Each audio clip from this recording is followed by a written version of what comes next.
प्रत्याशी क्षेत्रीय होना चाहिए, शिक्षित होना चाहिए, सुख दुख में काम आने वाला होना चाहिए और जरूरत पड़ी तो मौके पर इलाज भी कर दे। मेरा प्रश्न ये था कि क्या वो दौर माशूका वाला निकल गया है या फिर नहीं, वो तो अब नहीं निकला है? चलिए नहीं नहीं, क्यों नहीं निकला? तो ये तो आप फंसा रहे हैं, ऐसा नहीं है। तो इसका मतलब हमारे दर्शक ये समझे कि ये हसरत नई नई नहीं है। मतलब हसरत का क्या मतलब, आपके कहने का मतलब हसरत कि क्या पैसा खर्च कर पाओगे? ये कितने लोगों ने आपसे ऐसा सवाल पूछा है? या है? सैकड़ों। तो इसका मतलब कहीं ना कहीं मेरे सवाल में दम तो था। आप क्योंकि डॉक्टर साहब लगातार मैं फुटेज देखता हूँ। आप लोग पत्रकार लोग हैं, आप वही सवाल पूछते हैं जो जनता के मन में होते हैं जी। आप लोग तो बहुत एक्टिव पत्रकार हैं, तो आप तो बिल्कुल पूछेंगे जी। और पूछना भी चाहिए जी। और ये बड़ी खुशी की बात है कि आप जैसे लोग ही हैं जो सब बहुत स्पष्ट और अच्छे सवाल पूछ लेते हैं। फिर भी मैं अगर लगा देता हूँ, अगर डॉक्टर सनत राजपूत जी चुनाव लड़ते हैं तो किस तरह का, किस प्रकार का विकास करना चाहेंगे क्षेत्र में? तो आप देख रहे हैं जनता का राज और हमारा एक खास प्रोग्राम शख्सियत, जिसमें आज के हमारे मेहमान हैं डॉक्टर सनत राजपूत जी। डॉक्टर साहब, लगातार आप ये बात कहते आ रहे हैं, लोगों को ये पता नहीं है जनता को हमारा नेता कैसा होना चाहिए, कैसा होना चाहिए। लोगों की अपनी अपनी राय हो सकती है, लेकिन मैं ये जरूर जानना चाहूंगा डॉक्टर सनत राजपूत जी के हिसाब से अगर देखा जाए तो हमारा नेता कैसा होना चाहिए? जागिए और अपने हिस्से का दिया जलाइए, अपना दीपक स्वयं बनिए और इस अंधकार को से खुद लड़िए। कोई मसीहा नहीं आने वाला। आप ये इंतजार में बैठे हो कि कोई मसीहा आएगा वो आपकी स्थितियों को चेंज कर देगा। 75 सालों में स्थितियां बिगड़ती जा रही हैं, बन नहीं रही हैं। तो मेरा सभी से, मतलब सभी से आपसे अपील भी है, जो भी जनता देख रही है, जो भी साथी हमारे देख रहे हैं, उन सबसे अपील भी है कि चीजें सुधारना शुरू करने की शुरुआत अभी से कर दीजिए। अगर हम लोग अभी से शुरुआत नहीं करेंगे तो हम बहुत लेट हो जाएंगे। एक चीज मेरे मन में हमेशा से टीच रही आनंद भाई कि, और मैं सबसे रिक्वेस्ट करता हूँ पूरे बुंदेलखंड से कम मैं दूसरी जगहों का नहीं जानता, लेकिन अपने यहाँ एक सभी से मेरी प्रार्थना है कि गांव में जो 2 पंगतें लगती हैं, आप किसी गांव में चले जाइए, 2 पंगतें मिलने लग जाएंगी आपको। एक पंगत में कुर्सी और मेज की व्यवस्था होगी, एक पंगत नीचे वो पट्टी पड़ी होगी। तो मेरी रिक्वेस्ट है कि प्लीज इसको तो बंद कर दीजिए।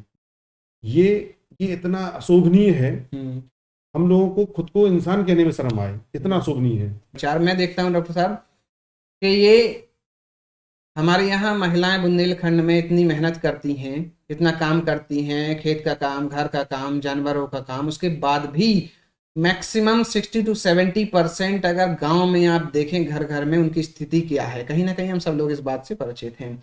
मेरी इच्छा ये थी, हमारे यहाँ ये भी आप भी बात जानते हैं, पंगतों का सिस्टम जो होता है, पुरुष पहले खाना खा लेते हैं, महिलाएं बाद में खाना, उसके बाद महिलाएं, ये भी टाइप ऑफ डिस्क्रिमिनेशन है जी, उसके बाद महिलाएं बाद में खाना खाती हैं।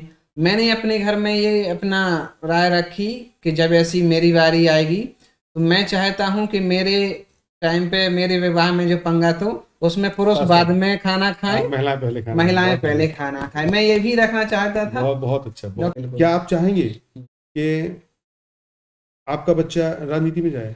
मैं तो बिल्कुल चाहूंगा। आप पढ़े लिखे होंगे ना, आप बेचैनी के शिकार हो गए, आप चाहेंगे? आपके पिता चाहते थे ऐसा? बिल्कुल नहीं चाहते। बिल्कुल नहीं चाहते थे, मेरे पिता भी नहीं चाहते थे। हम जैसे सैकड़ों बच्चे जिनके पिता बिल्कुल नहीं चाहते थे, हम पढ़ने में ठीक ठाक होने के बाद भी बिल्कुल नहीं चाहते थे ऐसा हो। मैं एक लाइन डॉक्टर साहब की उठा लेता हूँ यहाँ से कि स्वामी जी का कारवां रुकना नहीं चाहिए। तो मैं पूरी जिम्मेदारी से यहाँ से एक और बात कह देता हूँ डॉक्टर साहब, हमारे दर्शकों को भी, कि ये कारवां हम रुकने भी नहीं देंगे। फिर वही बात, नीति कौन बनवाएगा? सदन हमारा जी। सदन में बात कौन पहुंचाएगा? प्रतिनिधि आपके जी, जो आप प्रतिनिधि बनाए जी। प्रतिनिधि कैसा होना चाहिए? हमारा नेता कैसा हो, आपको जानना पड़ेगा कि आपका नेता कैसा होना चाहिए, वहीं से बात उठेगी। जो इंटीग्रेटेड फार्मिंग को जानता हो, एग्जैक्टली, जो शिक्षित हो, जो स्वास्थ्य के बारे में जानकारी रखता हो, कम से कम उसकी नीयत अच्छी हो। नीयत अच्छी हो, और नहीं रखता है तो अच्छी नीयत के साथ वो जानकार लोगों से मिले, सलाह मशवरा करे, प्लान रेडी कराए, कम से कम उसको जो समझाया जाए उसको समझ के सदन में बोल पाए।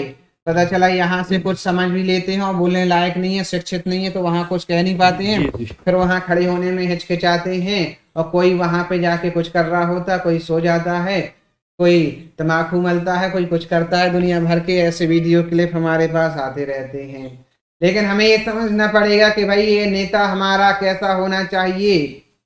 हमें कहीं ना कहीं जो युवा हैं, जो शिक्षित हैं, जो हर एक व्यक्ति वोटर है, जो ये चीजें नहीं समझते हैं, उनको जाके समझाइए पैसे का होना अहम नहीं है, करोड़ों रुपया चुनाव में खर्च करना अहम नहीं है, जरूरी नहीं है। आप इस बात को समझिए, जो व्यक्ति चुनाव में करोड़ों रुपया खर्च कर सकता है तो उसने वो करोड़ों रुपया कमाए कैसे होगा? खेती से तो करोड़ों रुपया अपने यहाँ पे संभव नहीं है कमाना। अच्छे काम करके अरबों खरबों रुपया कमाए नहीं जा सकते हैं। उल्टे सीधे काम करके अगर वो रुपया कमाया गया है, आपके ऊपर खर्च किया गया है, तो पहला प्रयास उस नेता का यही होगा कि वो अपना डेप्थ को कवर करे। वो अपने जो उसने खर्चा किया है आप लोगों के ऊपर, आपको अगर शराब बंटवाई है, पैसे बंटवाए हैं, खाना पीना जो भी बंटवाया है, आपके ऊपर खर्च किया है, तो आपके मुद्दे नहीं उठाएगा, आपके भविष्य की चिंता नहीं है।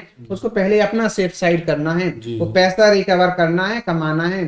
सर आपने एक नारा देखा होगा जी कि हमारा नेता कैसा हो, फलाने भैया जैसा हो। जिसके भी ग्रुप में लोग जाते हैं तो उसी का नारा लगाते हैं। अगर हम लोग बुंदेलखंड के लोग ये बात सीख जाएं कि हमारा नेता कैसा हो, जी, हमारी सारी समस्या सॉल्व हो जाएंगी। बहुत बहुत सॉलिड पॉइंट जो मुझे नजर आ रहा है भाई, ये स्टेटमेंट हमारा नेता कैसा हो। नारे हम सब लगाते हैं हमारा नेता कैसा हम हो, जानते ही नहीं कि हमारा नेता लेकिन कैसा हम हो। जानते नहीं है हमारा नेता कैसा हो। अगर हमारा नेता बालू के पट्टे चलाने वाला होगा तो वो क्या डेवलपमेंट करेगा? बालू के पट्टे चलाएगा। जुआ खेलने वाला होगा तो वो जुआ खिलाएगा। अगर कोई एजुकेटेड इंडिविजुअल होगा तो वो एजुकेशन को महत्व देगा। बिल्कुल सही। और सबसे पॉजिटिव बात डॉक्टर साहब, मैं ये भी मानता हूँ कि शिक्षा का मतलब एक फील्ड के लिए नहीं होता। ठीक है, हमने एक फील्ड में रिसर्च किया, शिक्षा प्राप्त कर ली, हम उसमें आगे बढ़ गए। शिक्षा का मतलब ये भी होता है उसके अंदर एक पॉजिटिव अप्रोच रहेगी, पॉजिटिव एटीट्यूड रहेगा कि जो चीज वो नहीं, एक आदमी हर चीज का स्पेशलिस्ट हो नहीं सकता है, फिर वो ये प्रयास करता है कि उस चीज के जानकार उसके आराम हो। जानकारों से वो सलाह लेता है।